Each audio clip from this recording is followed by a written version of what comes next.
بونجور، اليوم قررت أقدم لكم وصفة سلطة البتنجان بالخضرة. هيدي السلطة كتير طيبة وكتير صحية. ولأعمل هالسلطة بحاجة لهالمكونات، بحاجة ل2 بتنجان كبار، هلا إذا عندكم صغير شوي بيمشي الحال. وبدي كباية بقدونس، أنا هلا غسلت البقدونس ونقيته بس بعد بدي أفرمه.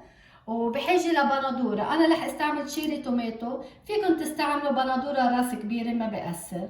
وكمان بحاجة لزيت زيتون بالسلطة، وبحاجة لملعقة صغيرة، نص ملعقة صغيرة ملح، وبحاجة لبصل أخضر، لفليفلة خضراء نص راس لأنه عندي بس بتنجنتين، وكمان بدي أعصر حامضة، وكمان بحاجة لراس الثوم. هاي المكونات المنعوزة لهالسلطة.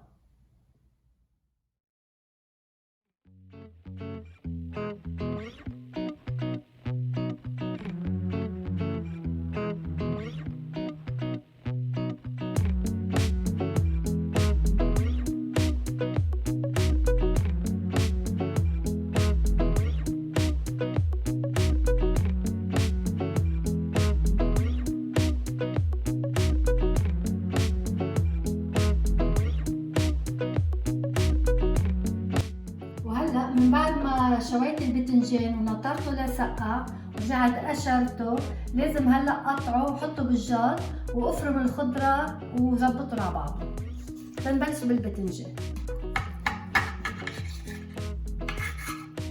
هلا اللي ما بده يشوي البتنجان على الفحم في يشويه بقلب الفرن، او في قطعه كرويات صغار ويحطهم بالتقلية التفال مع نقطة زيت صغيرة ويقلبهم، وبيمشي حالهم بسرعة يقلبهم أحلى ما يحترقوا وبيمشي حالهم.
وهيدي سلطتنا لليوم، بتمنى تنال اعجابكم.